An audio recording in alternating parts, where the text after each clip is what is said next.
So let's start here. Why are we seeing more people tap into their retirement savings right now? Well, put simply, prices are up and wages aren't. And as people continue to need to find ways to pay for everyday essentials or deal with an emergency, it can become very tempting to tap into this pile of money that you've collected over the years that you haven't otherwise utilized. So, with that, it's very common to have that itch to go ahead and dip into that with the idea that you'll deal with the consequences of that later. And you've created a bit of doubt here. So why do experts say pulling from a 401k early should really be a last resort? The biggest thing is just the penalties and the taxes, right? So if you're under the age of 60, if you pull money out of your 401k, you're not only going to pay ordinary income taxes, but you're also going to be faced with a 10% penalty. So you're losing 10% right off the bat, and then you're going to have to pay taxes on top of that. Not to mention that if you, by pulling money out of that, you're actually losing some of the advantages of allowing that money to compound and grow over an extended period of time without any tax consequences. So, and it's not easy to put the money back. You really can't. So that's why so many experts, myself included, really encourage people to not tap into taking 401k assets, particularly early in their careers and lives.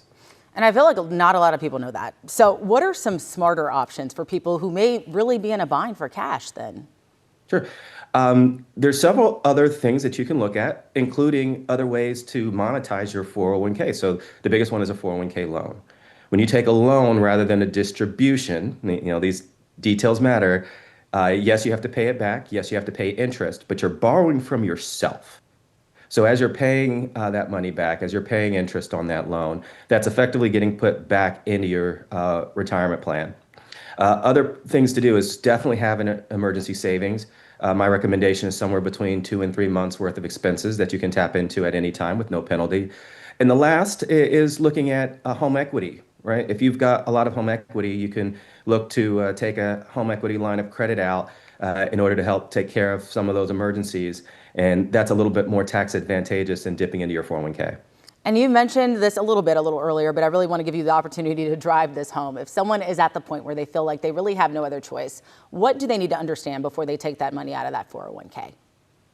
They need to have a very firm understanding that you're not going to be able to put this money back.